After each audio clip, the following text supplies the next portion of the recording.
is healing?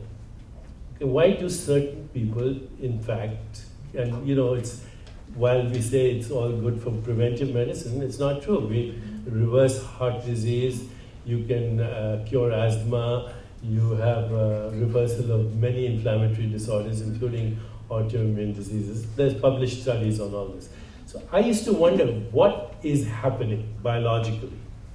And finally I realized that what is common to all these people is a return to wholeness, a return to, you know, the word healing, holy, wholeness all means the same thing.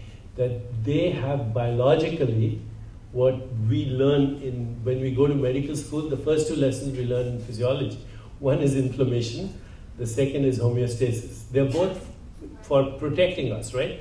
If you injure yourself, you need the inflammatory response. But if you have an exaggerated inflammatory response, then you have autoimmune, allergies, all kinds of things. In fact, exaggerated inflammation is felt to be a predisposing factor for almost every disease. And now there's a movement amongst chemotherapists to treat inflammation first and chemotherapy second. Okay, because to think of many cancers as a chronic disease. So inflammation is a protective response. Exaggerated inflammation is not good. But what is the healing response? It's a return to homeostasis, your baseline status of dynamic non-change in the midst of change.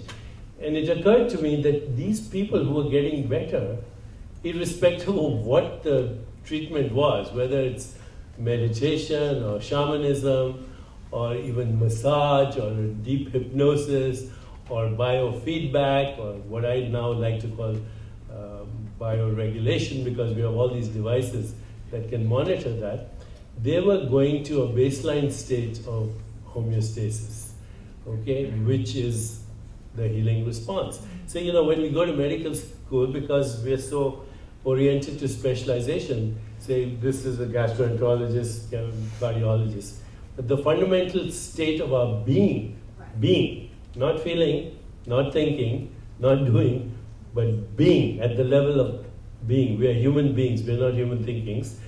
At that level, evolution has designed us for self-repair and self-regulation. And that's what's happening with shamanism. It's a long answer, but I felt compelled to give it.